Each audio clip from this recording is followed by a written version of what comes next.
Un peu là. Tu gères un peu. Oui. T'es prête? D'accord. On y va. On monte.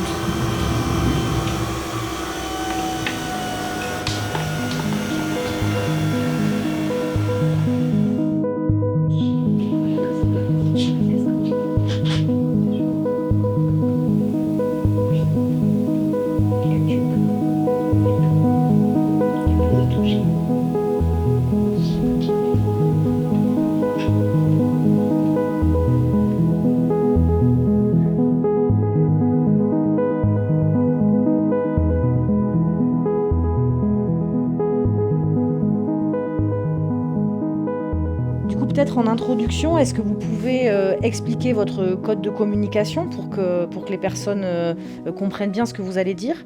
Donc du coup, pour dire oui, vous pouvez nous montrer, voilà, vous regardez les yeux vers le ciel. Enfin, vous levez les yeux vers le ciel, pardon. Et pour dire non, du coup, vous secouez la tête pour dire non. D'accord. S'il y a quelque chose qui vous semble très important ou avec lequel vous n'êtes pas d'accord, du coup, avec votre coude, voilà. Donc je vais vous lire un extrait à la demande de Madame Pestana, de phrases qu'elle a préparées avec des professionnels de la RIMOC et qu'elle voulait présenter. C'est ça, Fatima? Vous confirmez? Très bien. Échanger avec des personnes que je ne connais pas et qui ne me connaissent pas, c'est vraiment compliqué. Je ne me souviens pas qu'une seule fois dans ma vie, un inconnu se soit adressé directement à moi. Je vous laisse imaginer à quel point cela est désagréable qu'on ne s'adresse pas à vous alors que vous êtes là. J'en ai marre qu'on me regarde comme une bête bizarre. C'est important, Fatima? Vous voulez que j'appuie sur le bouton?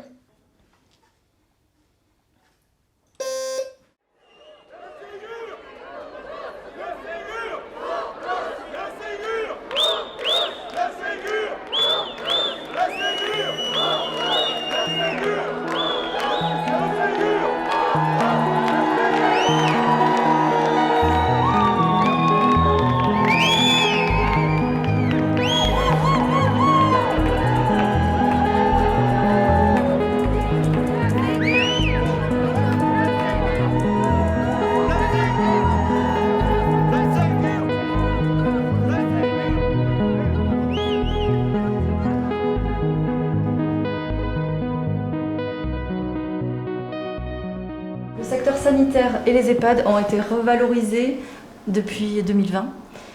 Les autres établissements services du secteur médico-social, l'AMAS, l'IME, les AT et tous les établissements financés par le département font partie des salariés oubliés par le Ségur de la Santé. Et nous sommes concernés, nous, par la mesure Laforcade, spécialisée secteur médico-social. Elle se traduit comment? Donc le gouvernement a anticipé le versement de la revalorisation qui sera de 183 € net par mois dès le 1er novembre. Ça correspond à environ 238 € brut. Et donc elle concerne les professionnels soignants. Donc on va rentrer dans le détail. Je n'ai pas une très bonne nouvelle à vous annoncer puisque les bénéficiaires sont listés ci-dessous. Les aides-soignants, les infirmiers, les cadres de santé. Depuis 2 ans, depuis le début de la crise de la Covid, nous constatons que le monde du médico-social est le grand oublié. Ça a été vrai par la Covid, ça a été vrai par rapport au Ségur de la santé. C'est-à-dire que très naturellement, on a donné des revalorisations au personnel soignant, au personnel des hôpitaux. Normal, il n'y a rien à redire là-dessus depuis le temps qu'ils attendaient. Et puis quelques temps après, on a dit « Ah oui, mais les EHPAD aussi ». Et enfin, quelques temps après, on a fini par dire « Ah ben oui, il y a aussi du personnel soignant dans les établissements médico-sociaux. Alors on va leur donner la rémunération, enfin les 183 € de plus au mois de janvier 2022. C'est-à-dire 1 an et demi après les autres. Donc une situation qui déjà nous fait demander à quoi sert un secrétariat d'État aux personnes handicapées, et puis surtout des mesures qui ne concernent qu'une partie des personnels. C'est-à-dire une méconnaissance totale de ce qu'est l'accompagnement des personnes en situation de handicap. On va trouver un établissement qui dise oui. Surtout pas. On a commencé à faire des demandes. Une colère, bien évidemment, légitime de notre part, mais également du personnel. Parce que l'on revalorise les aides-soignants, les infirmiers, c'est très bien. Mais qu'on oublie les éducateurs et autres personnels qui ont une place essentielle, c'est quelque chose qui relève, oui, du mépris. Du mépris, pas seulement pour les personnels, mais aussi pour les personnes en situation de handicap. Alors depuis des années, le secteur est oublié, mais là, ça devient inacceptable.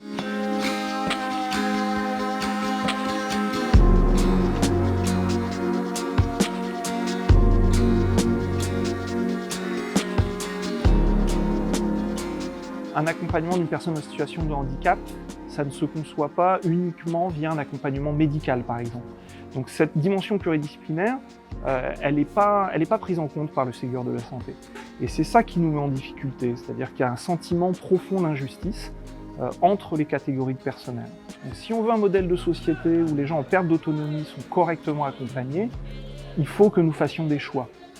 Si le seul modèle qu'on se donne, c'est le fait que si on veut mourir dignement, il faut mourir jeune, en bonne santé et subitement, je ne suis pas certain que ce soit un modèle de société auquel on souhaite adhérer.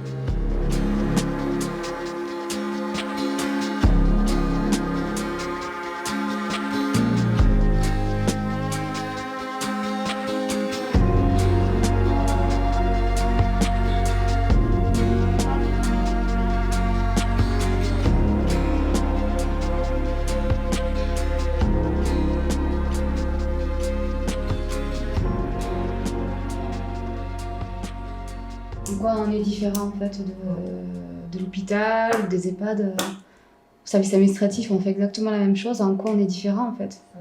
Niveau travail, on a la même charge de travail. Logistique, je me suis occupé de tout l'approvisionnement de masques et en gel au moment où ça valait de l'or, et maintenant on n'est plus considéré comme soignant, on a subi autant qu'eux, et maintenant on est différencié.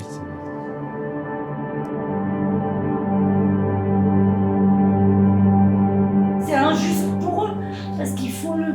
Ok, ils ont les éducateurs qui au pôle sociaux, mais ils font le même travail, autant que sur les maisons. Donc je vois pas où est la différence. Ils comprennent pas pourquoi ils n'ont pas le Ségur, alors qu'ils se donnent à fond, ils nous ont aidés pendant qu'on était confinés autant que les autres. Comment nous demander la même chose ou à peu près la même chose à des gens qui ne vont pas gagner la même chose, ceux qui sont valorisés, d'autres qui ne sont pas valorisés.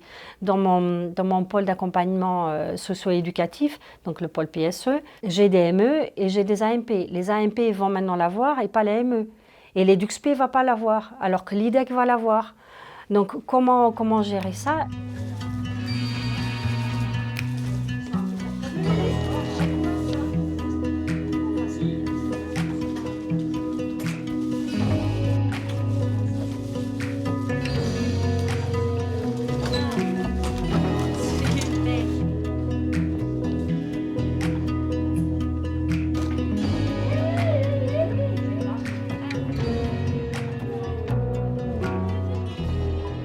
Ça fait des années qu'en fait c'est une branche, l'éducatif, le social, le médico-social, qui est un peu laissé de côté. C'est pas une priorité, parce que ça ne rapporte pas, ça coûte cher au contraire, ça coûte très cher. Pour moi, ça fait des années qu'il y a un problème à ce niveau-là. Le Covid, ça a été le coup de grâce. Avec le Ségur, voilà, ça a été le double coup de grâce. Allez Marc, on y va.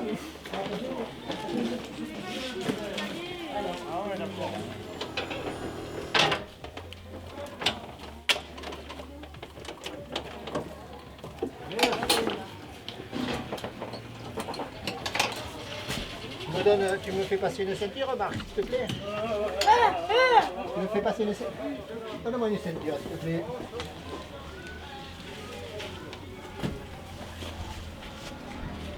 Et toi ?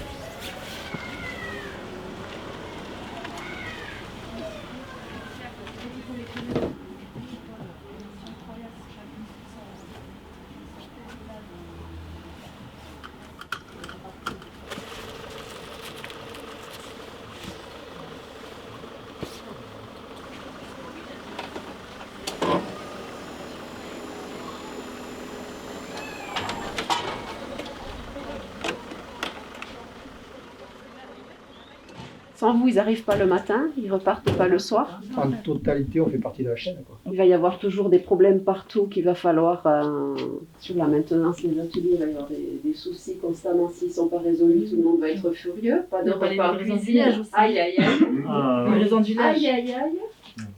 Pas de désinfection, pas de linge. Je crois que c'est pas pensable aujourd'hui. Ah non, si quelqu'un va voir, il nous appelle. Donc, Non, mais c'est vrai. On fait à peu près entre 130 160 repas par jour, enfin par service. Donc on est quand même là 7 jours sur 7, 365 jours par an. Donc sans nous, la cuisine, la remote ne pourrait pas tourner.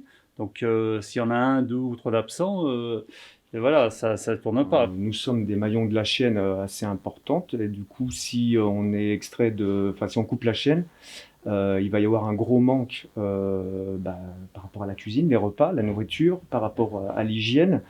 Nous, à la maintenance. On est là comme les soignants, donc on mérite d'avoir ce Ségur. On n'entend pas parler des maîtresses de maison, alors qu'on est essentiellement ici depuis le premier confinement. Nous aussi, on a manqué de matériel, on a manqué de masques, de gants, on était là et personne, enfin jamais personne n'a parlé des maîtresses de maison.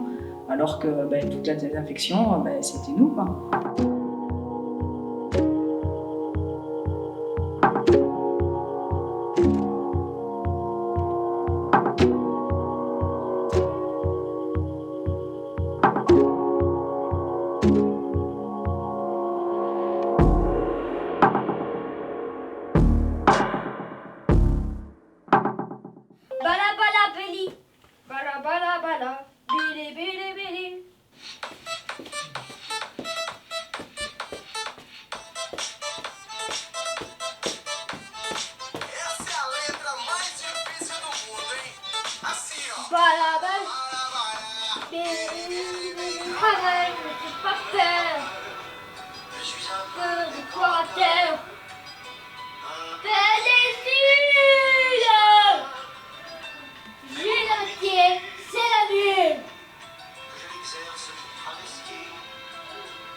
La confiance entre un éducateur et un blessé, c'est le moteur.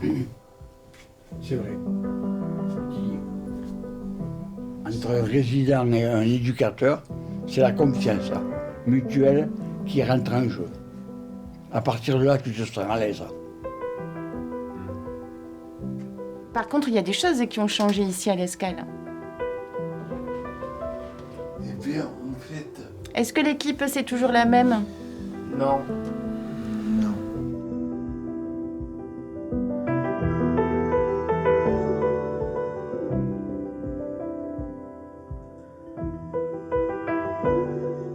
À partir du moment où, quand tu es infirmière au foyer, suivie par le département, tu gagnes 500 € de moins qu'une infirmière qui est à l'hôpital, et qu'on t'annonce que le Ségur, ça ne sera pas pour toi parce que tu es suivi par le département et pas par l'État, c'est logique qu'on a tous une famille, là, on est tous des parents. Oui, non, mais je vois très bien leur réaction. Ce que j'ai été surpris, c'est la brutalité un peu de la démarche. Mais c'est la brutalité de la mise en place du Ségur. Voilà.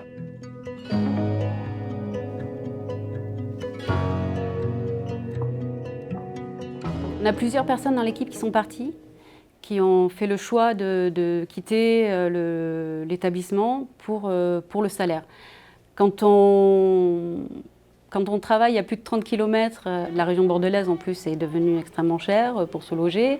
Toutes les hausses de carburant qui ont fait que on préfère à un moment donné se retrouver dans des établissements où le salaire est un peu plus important. Et on aime notre travail, on aime nos structures, on les choisit, on apprécie de travailler, mais quand on a le salaire qui nous empêche de vivre convenablement, il y a un moment où on fait le choix de privilégier sa vie privée que sa vie professionnelle. Aujourd'hui, c'est quand même très compliqué de demander à des personnes d'avoir une très haute technicité, de s'inscrire dans la durée, de développer des compétences, quand à côté, on est sur des niveaux de rémunération qui sont parfois bas, avec une attractivité d'autres secteurs qui est beaucoup plus importante. On a constaté, là, sur les derniers mois, une véritable fuite de nos compétences, de nos professionnels, parfois très motivés, mais pour qui voilà, le niveau de rémunération ne convenait plus. Non, c'est toi. Allez. Allez. Allez. Allez. Oui. Oui. Tu es trop bien là, tu fais plus. C'est très compliqué de prendre en charge 80 enfants avec 3 kinés uniquement au lieu de 5 ou 6, quoi. Donc c'est vraiment une limitation de toutes les prises en charge. La rééducation passe de 3 séances par semaine à 1, voire 0 pour certains. Voilà, c'est hyper néfaste. Hey, c'est à toi de faire l'effort, hein, dis donc. J'étends mes horaires pour combler le manque d'effectifs. Je me retrouve parfois à travailler toute seule au lieu d'être 3 infirmiers sur la journée. Et donc forcément, les prises en charge se retrouvent impactées.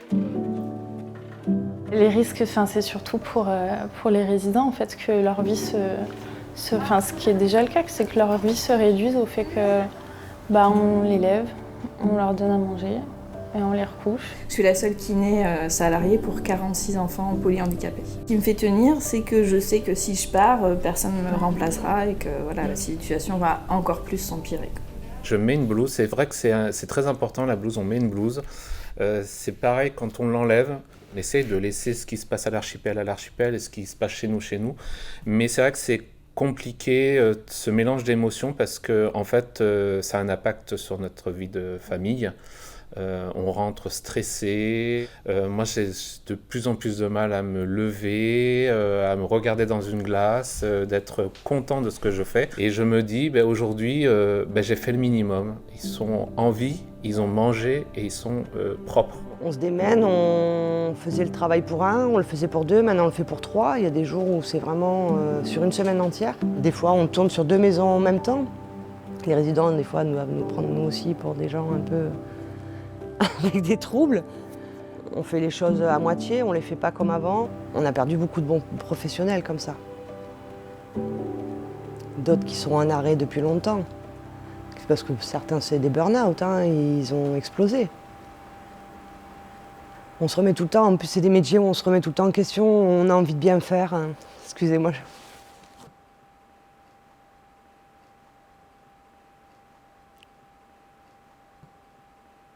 Je vous dis, on met même sa vie privée entre parenthèses. Moi, je rentre, je suis éclatée, j'arrive plus à faire des activités avec mes enfants parce qu'on s'est tellement donné ici, on n'arrive même pas des fois à prendre notre coupure. On se sent des fois abandonné.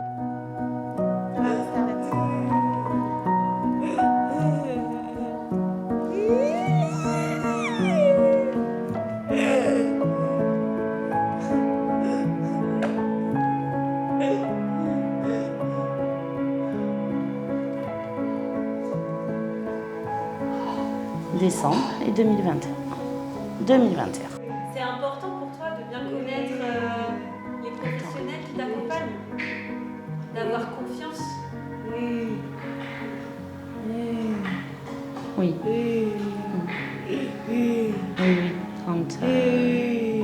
Oui, c'est plus rassurant, effectivement. Déjà, pour s'exprimer aussi, on connaît le fonctionnement des tablettes, donc ça évite aussi de leur mettre un stress de plus. Voilà, on sait que pour vous c'est compliqué au quotidien de pouvoir... comment ça se passe vous là, avec tous les nouveaux, toutes les personnes qui s'en vont? Un peu compliqué parce que on ne sait plus, ça vient, ça part, ils viennent, ils repartent, ils sont pas tous au même niveau, quoi. Enfin, non, c'est un peu compliqué, mais c'est pas pour nous que c'est le plus compliqué. C'est pour eux, ouais, c'est pour les résidents parce que ils subissent, subissent plein de choses.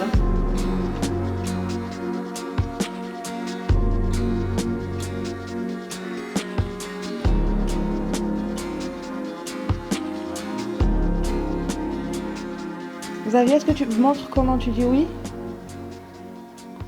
Et comment tu dis non? Voilà, donc c'est quand même assez... Ils tenaient tous à dire que pour eux, la masse, c'est leur lieu de vie, c'est leur maison.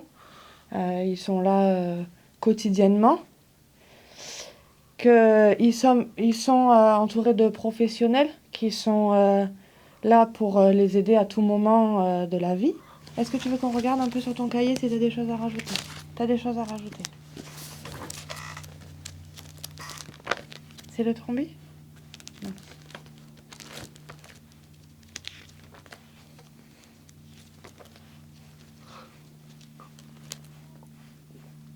C'était avant? C'est cette page? Première ligne? Partir? Qui partir? Les professionnels? Tu veux dire que les professionnels s'en vont? Qu'il y en a beaucoup de professionnels qui sont partis en peu de temps. Et ça c'est difficile. Parce que c'est des gens que tu connais, c'est ça, qui te connaissent bien et qui ont été avec toi pendant longtemps, certains depuis plusieurs années. Et donc ça, c'est difficile. Parce qu'il faut tout réapprendre avec quelqu'un d'autre. Et que malgré tout, vous êtes attachés aux professionnels. Là, c'est leur vie, hein, c'est un peu leur famille, leur seconde famille ici. Cette page, première ligne. Manger. Ne serait-ce que pour manger, c'est ça? Parce que toi, tu as des habitudes particulières pour manger. Et c'est difficile, le repas, c'est un moment difficile pour toi. Et quand c'est quelqu'un qui te connaît pas, c'est compliqué, c'est beaucoup plus compliqué.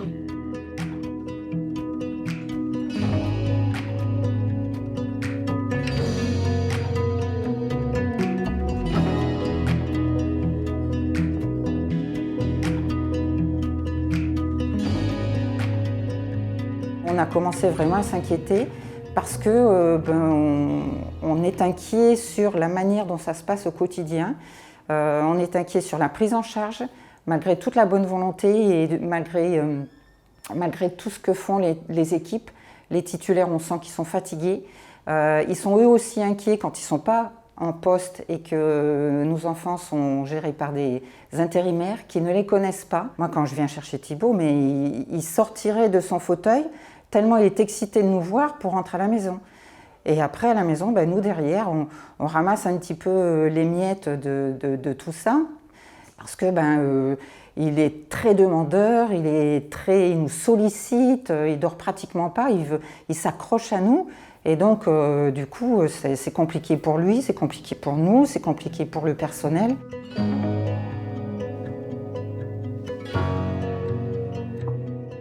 On en a marre de voir pas les mêmes gens tout le temps. Tous les temps.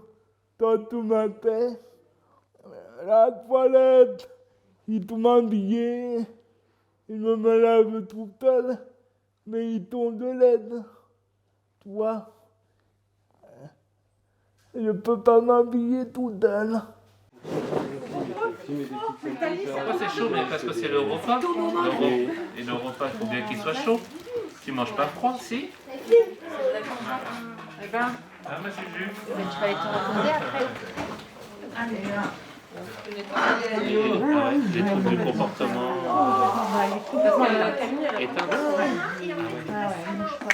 Comme quand elle est arrivée ici. Allez, C'est ça. Je pense que là, je me mouille jamais trop. Des carottes. C'est pas très joué ce soir. Ce qui est déplorable aujourd'hui, c'est qu'à faire intervenir un grand nombre de remplaçants, parce qu'on a un turnover important, on s'aperçoit que ces remplaçants n'ont pas cette connaissance fine des personnes qu'ils accompagnent. Et du coup, dans les actes de la vie quotidienne qu'ils peuvent être amenés à proposer, on est à côté de la plaque. On a l'impression de faire un peu le double de notre travail tous les jours, puisqu'on finalement on guide les intérimaires. Tous les jours, on répète la même chose. On fait avec eux parce que certaines, suivant de quel établissement elles arrivent, elles n'ont pas la connaissance d'élèves personnes, elles n'ont pas connaissance des sangles, le matériel. On refait des petites formations finalement le matin entre 2 prises en charge, c'est épuisant. Du coup nous, même moralement, on sent qu'on a le moral un peu sapé. Malgré tout, on essaye d'avoir le sourire puisqu'ils ressentent tout. Voilà, c'est des personnes, ils le sentent quand on est stressé, quand on est tendu, quand on a moins le temps.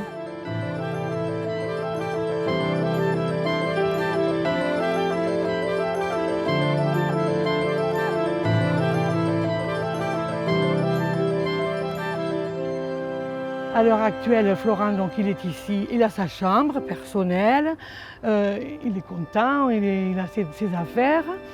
Et il y a beaucoup d'activités, il y avait beaucoup d'activités. Le personnel, bon maintenant c'est pas tout à fait pareil, mais avant c'était quand même toujours les mêmes.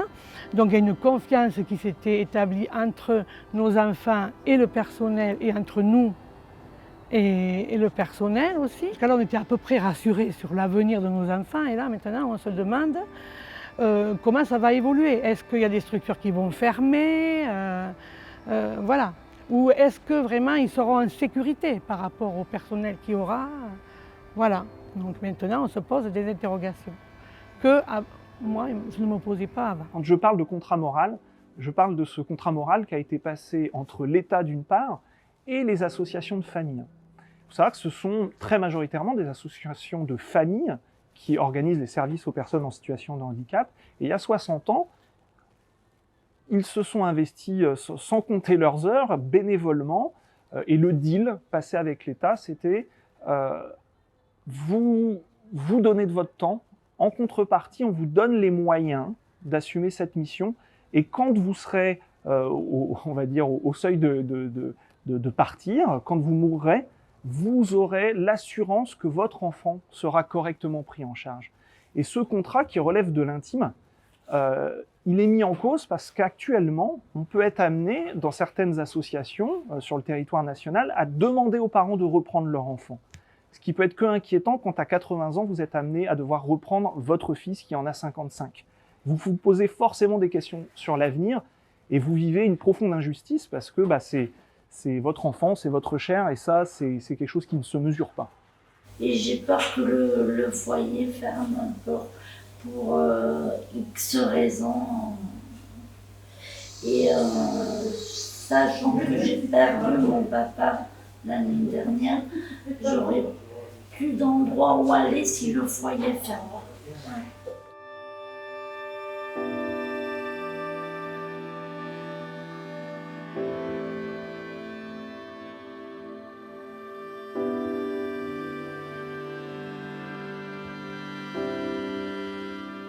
La responsabilité, notre responsabilité, la mienne en particulier, en termes de qualité de soins à apporter, c'est une vraie préoccupation.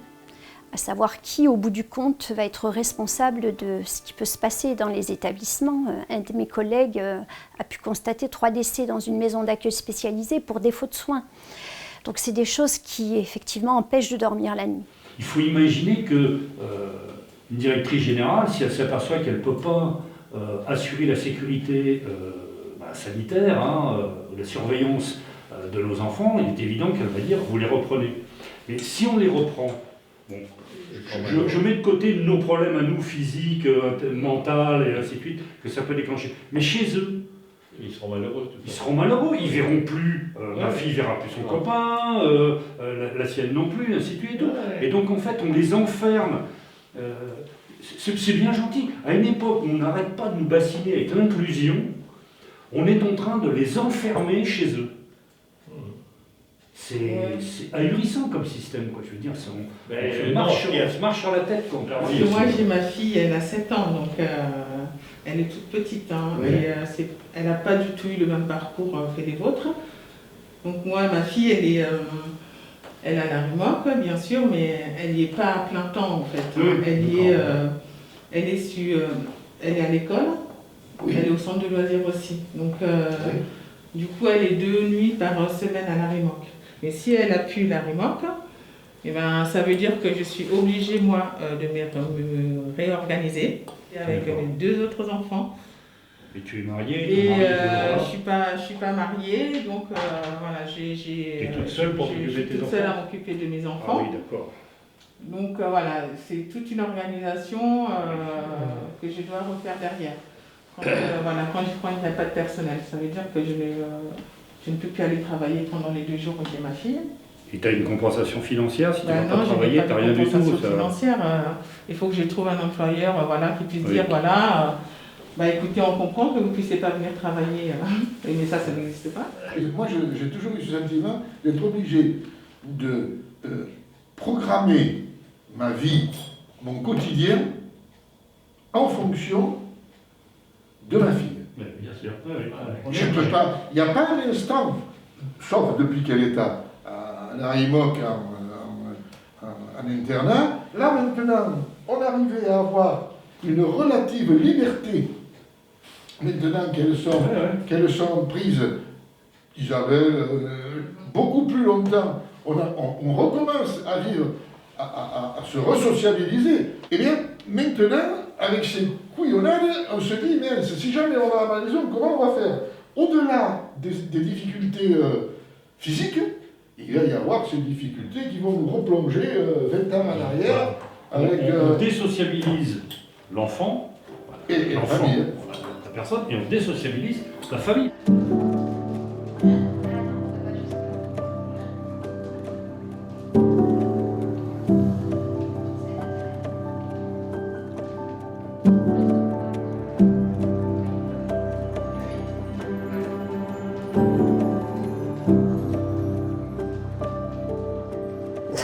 Dans mon âme de travailleuse sociale, je ne suis pas bien.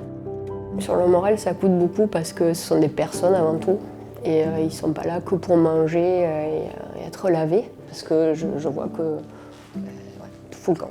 Tout fout le camp et ils n'ont plus cette vie-là. Et alors, ce qui est assez curieux, c'est qu'en parallèle, les lois sociales, c'est que ça.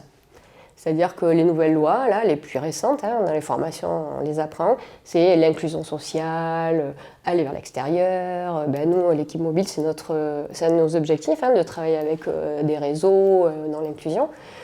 Sauf que, comment on fait si, ici, par exemple, au quotidien, déjà, on ne peut pas être là pour les soins fondamentaux. Ma colère, elle est plus dirigée contre les injonctions paradoxales qu'on reçoit énormément en ce moment. C'est-à-dire que nous, on est un établissement, on sort d'une certification autisme qu'on a eue, dont on est très fiers, mais en fait, ce qu'on a réussi à montrer, on ne va pas pouvoir le maintenir. Les exigences, elles sont là, et ce qu'on peut produire, c'est là. Il y a un écart qui est absolument pas comblable. Donc ça met en colère. Mais c'est la première fois que je t'amène ici, moi, Léona. Je sais qu'il y a beaucoup de choses qui devaient être mises en place pour améliorer l'accompagnement, des certifications, des subventions pour du répit, etc. Mais tout ça, ça a été mis aux oubliettes. Effectivement, il manque de personnel, donc on ne peut pas accueillir des gens supplémentaires pour le répit des familles. Les certifications des institutions, il n'y a plus de projet d'équipe parce qu'il n'y a plus d'équipe. Donc comment voulez-vous avoir des projets d'équipe et donc des projets individuels quand il n'y a plus d'équipe?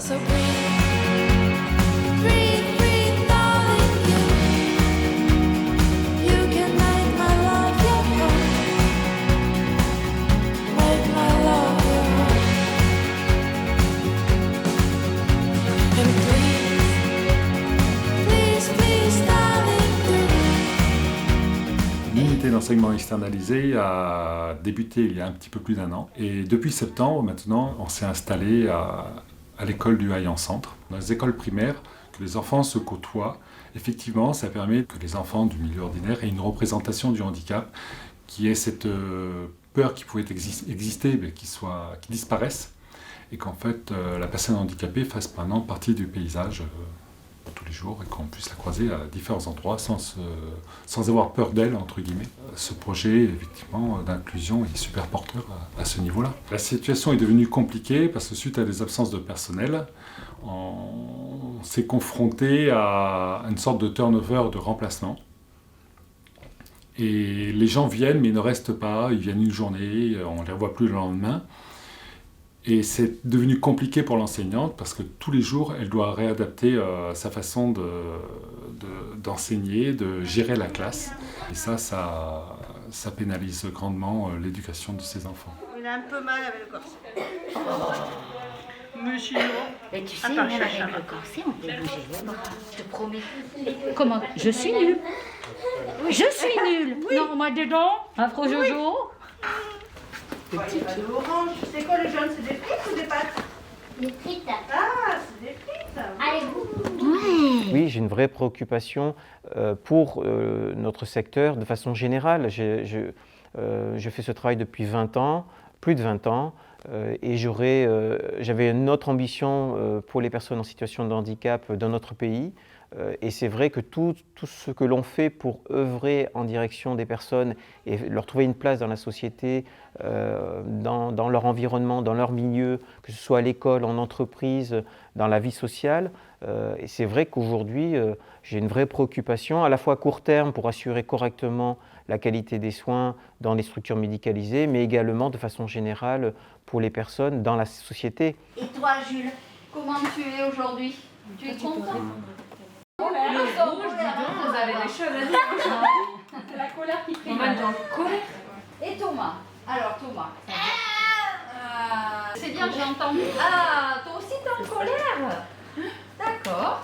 C'est un métier génial, quoi, et on ne le sait pas assez. On a l'impression que quand on parle de maisons d'accueil spécialisées, on rapproche ça à des maisons de retraite où on est dans de la fin de vie. Ici, on n'est pas du tout dans la fin de vie, quoi. On est dans le début de la vie. Ce sont des jeunes adultes pour la plupart. Accompagner des personnes cérébrolésées qui ont eu un trauma crânien ou un AVC, c'est quelque chose qui peut paraître difficile parce qu'on a affaire à des émotions, à des parcours où on peut se projeter. Ce sont des personnes comme moi, qui ont eu une vie tout à fait autonome.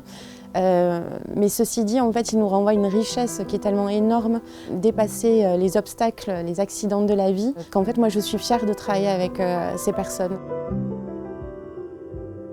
C'est un métier vraiment passion, effectivement, ça prend aux tripes, il y a du don de soi, enfin, on s'implique vraiment auprès des résidents et de notre métier.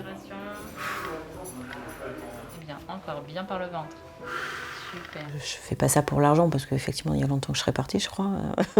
Mais c'est ce contact, c'est les enfants, c'est gratifiant. Même si on obtient un minimum de progrès, on sait que c'est tellement compliqué pour eux que voilà, pour nous c'est gratifiant, c'est le lien qu'on a avec eux, la façon qu'on a de communiquer, le retour qu'eux nous en font parce qu'on sent que voilà. Et non, moi je ne changerais pour rien au monde, j'irais surtout pas faire autre chose.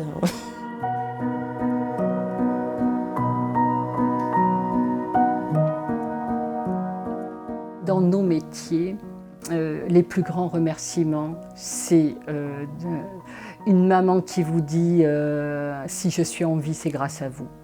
Et ça, on l'entend, et je peux vous dire que ça, c'est un sacré remerciement. C'est un enfant qui dit j'ai plus besoin de venir te voir parce que j'ai plus peur. J'ai plus peur, tu sais, je dors la nuit, je dors bien maintenant, il n'y a pas de problème. Si on fait ces métiers-là, j'ai envie de dire, c'est le plus grand des remerciements. Je ne me verrais pas faire autre chose. Je pense que même si c'est difficile maintenant, je pense que je pourrais évoluer dans ce que je fais, mais je ne pense pas que j'aille changer de métier complètement. Le social, c'est vraiment ce qui me plaît. Pour arriver dans ce métier-là, c'est pas pour le salaire. C'est des gens qui, humainement, ont des qualités humaines et qui ont envie de partager des choses. Moi, si je suis arrivé dans le social, j'ai fait d'autres boulots avant. Même j'ai travaillé avec des gens, mais je leur vendais des choses. Voilà, enfin, c'était différent. Là, je me sens utile. Ça a du sens. Et on est dans de l'humain. Donc ceux qui se sont rapprochés de ce métier-là, c'est pas parce qu'ils aiment faire des toilettes, c'est pas parce qu'ils vont gagner beaucoup d'argent, c'est pas pour le confort du poste. Non, c'est parce que c'est des gens qui ont besoin de trouver du sens dans leur pratique professionnelle et qui ont suffisamment de générosité pour se donner auprès d'autres gens.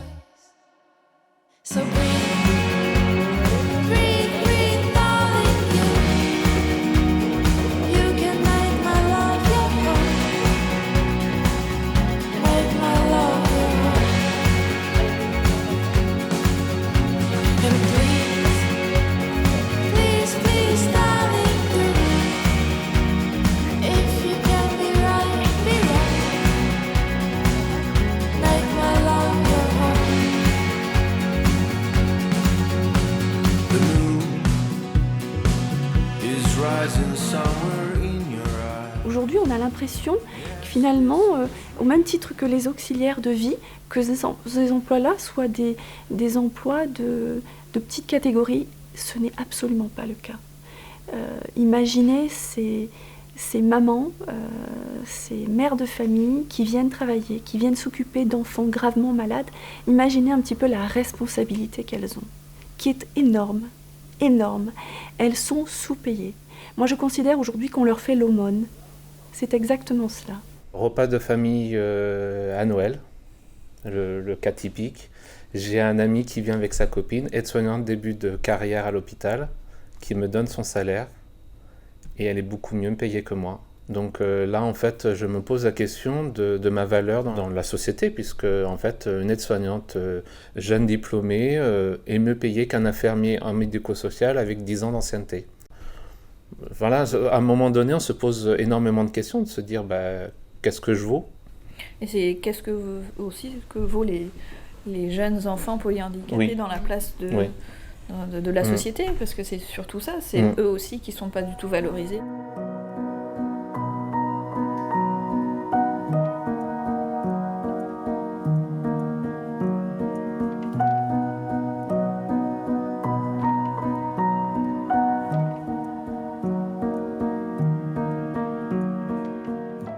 Alors, le monde du handicap, auquel je suis confrontée finalement que depuis la naissance de Thibaut, et bien finalement, ma grande constatation, c'est que c'est un monde, malgré tous les grands effets d'annonce qu'on peut faire, et bien il est complètement ignoré, complètement dénigré.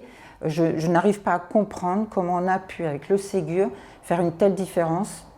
Ce monde de l'aide à la personne, à tous les niveaux, il n'est pas aidé. Pendant nos actions avec le CVS, nous avons écrit à la ministre de la Santé. Ben finalement, on n'a pas eu de réponse.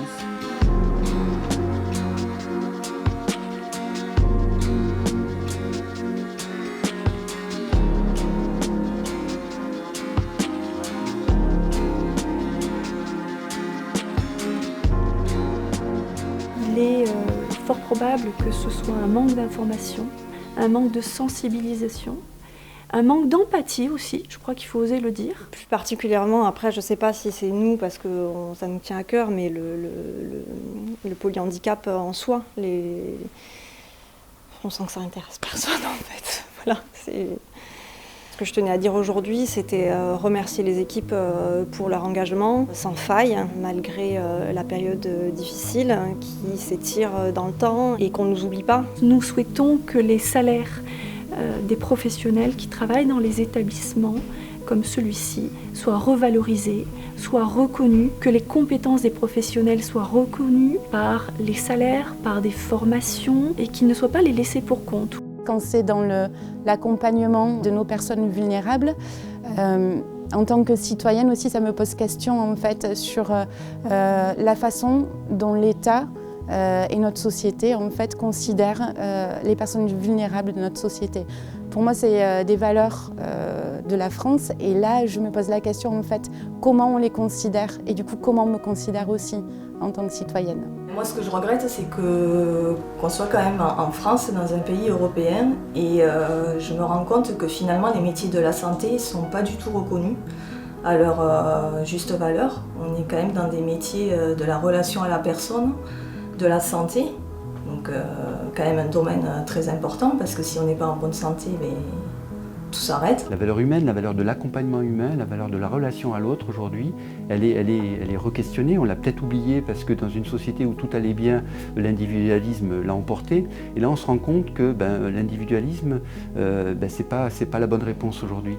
Et c'est peut-être une prise de conscience qu'il faut peut-être remettre en ordre nos valeurs et la valeur essentielle qui est celle de la relation humaine et de l'intérêt, du souci de l'autre. Véritablement, il ne suffit pas de nous dire la société est ouverte à tous, l'inclusion ça existe, la personne a des droits. Oui, traitez-les vraiment comme des personnes qui ont des droits en revalorisant le salaire de tous les personnels de façon à ce que ce secteur reste bien attractif et que les gens qui ont envie de s'y investir puissent y rester.